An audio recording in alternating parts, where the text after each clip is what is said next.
ये मुख्य हेतु होता है। मान लो जिसके त्यागने में इतना सुख है उसको रोकने में कितना सुख होगा। मान लो ये डॉक्टरों की ये बात हमारी समझ में नहीं आती जो ये कहते हैं कि ऐसा करना ठीक है। हमको उन लोगों की बात समझ में नहीं आती जो कहते हैं सर्वनाश का खेल खेलो और तुम स्वस्थ रहोगे।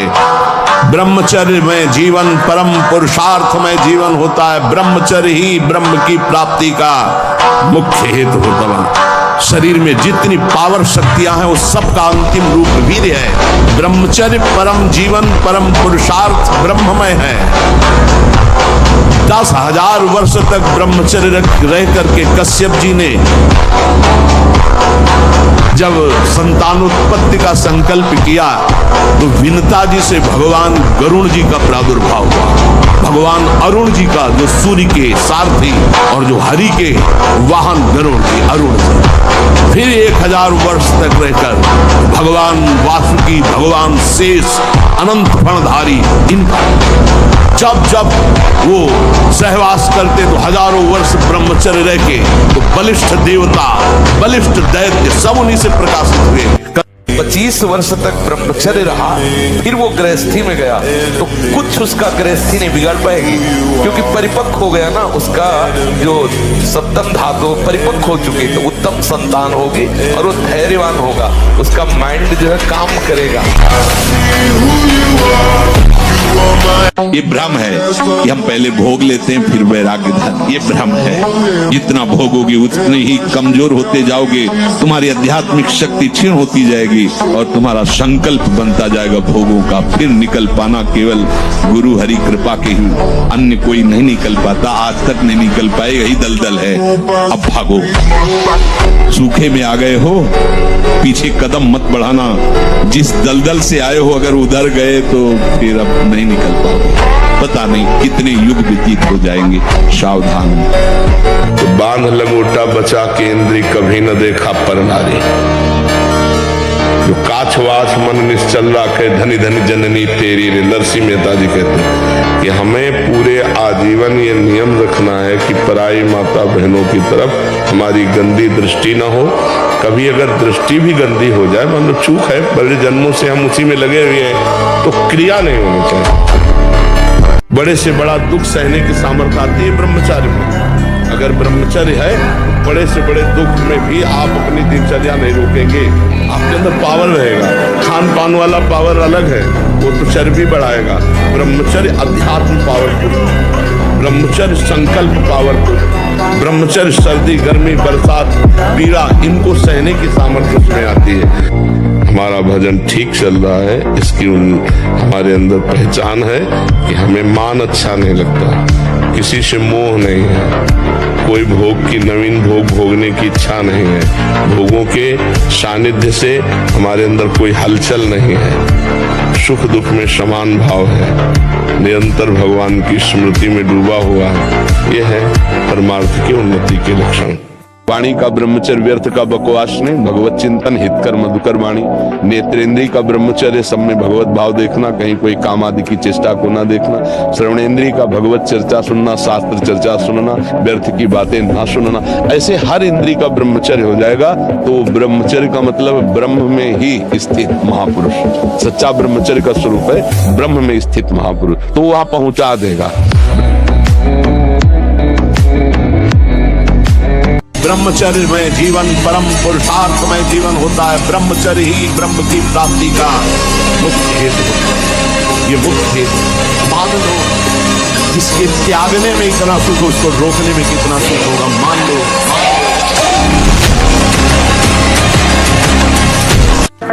ब्रह्मचर्य रहने के लिए आपको अपनी दिनचर्या सुधारनी होगी। प्रातः 4 बजे आपको उठना ही होगा, तभी आप ब्रह्मचर्य रह सकते हैं। अगर आप नहीं उठते तो आप देख तो हम निराश तो कभी होंगे ना कि अब हमसे नहीं हो पाएगा। नहीं, जय बार सफलता मिले तय बार और उत्साह करके हम लगी रहे तो कभी न कभी सफल हो जाएंगे। इसलिए खूब भजन कीजिए, नाम जप कीजिए और भगवान से प्रार्थना कीजिए, तो कभी न कभी तो सुन ही लेंगे।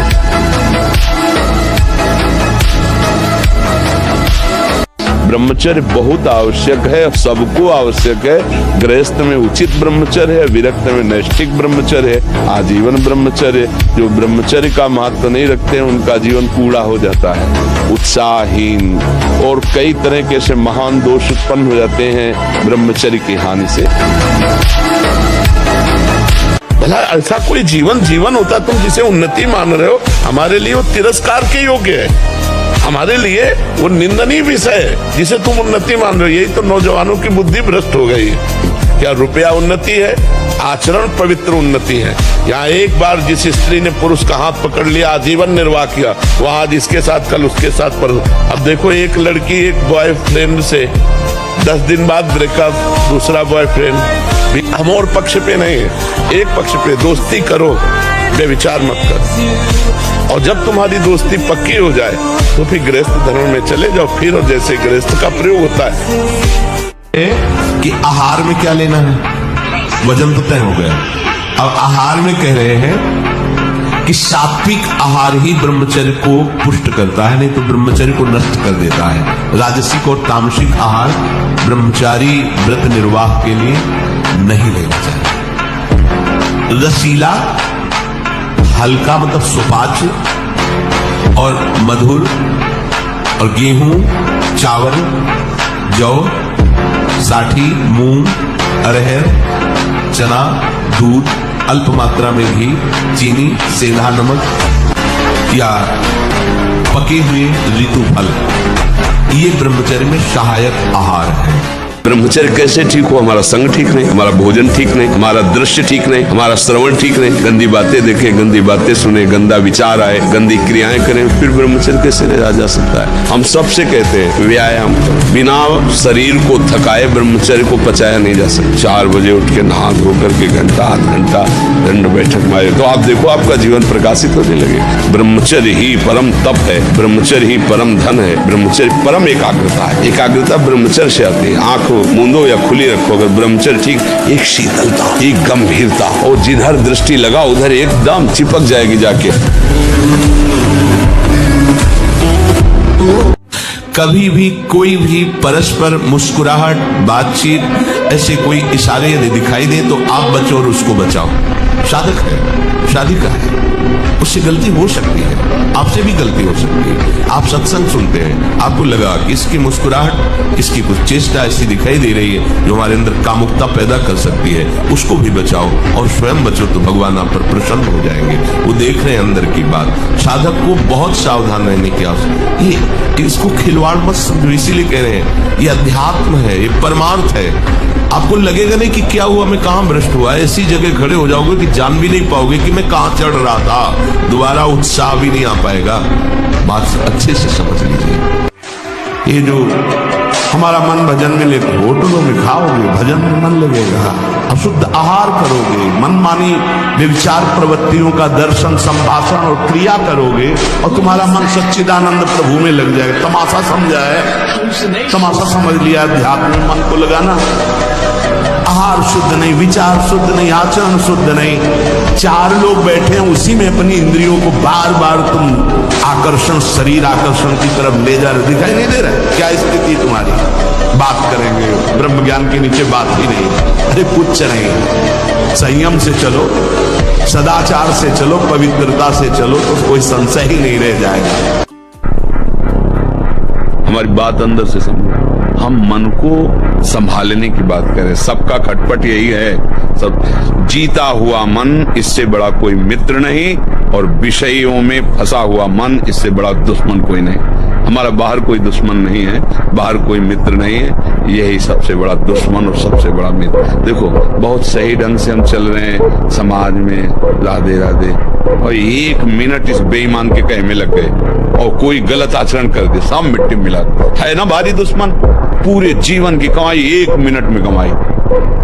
इतना बड़ा दुश्मन यह है कि अगर इसके कहने पे चल जाओ तो अभी 5 मिनट में जो भी तुम्हारी पवित्रता, धर्म, आचरण सब मिट्टी में मिला देगा। मनुष्य शास्त्र की बात, संत की बात, महात्मा की बात, ग्रंथ की बात, आचार्य की बात को कहता मैं क्यों मानूं, मैं तो स्वतंत्र हूं। वाह, क्या स्वतंत्रता है। वो कह रहा है मैं स्वतंत्र हूं, घोषणा करता है मैं जो चाहूं वो कर सकता हूं। जरा धैर्यपूर्वक सोचो, तुम गुलाम हो कि स्वतंत्र हो। मामूली सा एक छोटा विषय इंद्री का तुम्हें अधीन करके पतन करवा देता, तुम्हारी दुर्दशा कर देता। तुम अपने को वीर समझते, स्वतंत्र समझते। अरे तुम ये नहीं समझ रहे कि कितनी बड़ी तुम्हारी गुलामी हो रही इंद्रियों की। बच्चा गंदी बात को क्यों करते हो? तुम समझते हो गंदी बात कंट्रोल नहीं हो पा रहे, 2-3 दिन तक करो फिर। नहीं बच्चा, ऐसे पता तो है ही, आप ही करते हो। अब इसमें क्या है कि शासन की जरूरत है, आप अपने मन को शासन में लाइए। अब ये बच्चा ऐसा है कि आगे आपको गृहस्थी लायक नहीं रहने देंगे। नष्ट नाड़ियों का घर्षण करने से उनकी इतनी शक्ति क्षीण हो जाती है कि वो गृहस्थ में संतानोत्पत्ति के लायक नहीं रहते। वो आवेश में आएंगे और फेल हो जाएंगे, वो गृहस्थ लायक नहीं रहते। ये बहुत खतरनाक चीज है जो हस्तमैथुन क्रिया है, ये बहुत खतरनाक, किसी को भी नहीं करनी चाहिए। ये ब्रह्म शक्ति है, जीवनी शक्ति, इसको ऐसे नष्ट किया जाता है। एक मन अन्न पाने के बाद एक संतानोत्पत्ति की योग्यता पुरुष में आती है। और जब ब्रह्मचर्य, ऐसा कैसे हो सकता है? बल है ना, अध्यात्म बल, शारीरिक बल की बात नहीं कहते। ऐसा कैसे हो सकता है? यदि एक बार ऐसा हुआ तो 1000 बार मैं प्रयास करूंगा और इस पर विजय। वो मतलब जिद्दी स्वभाव, एक निष्ठा उसी से आती है, उसी से। पहले खेती जोतते थे ना किसान, एक फार वाला होता था और पूरे खेत को उसी से जोतला है। बलवान होते, 2 लीटर मठा और 8 रोटी पाए बैल की।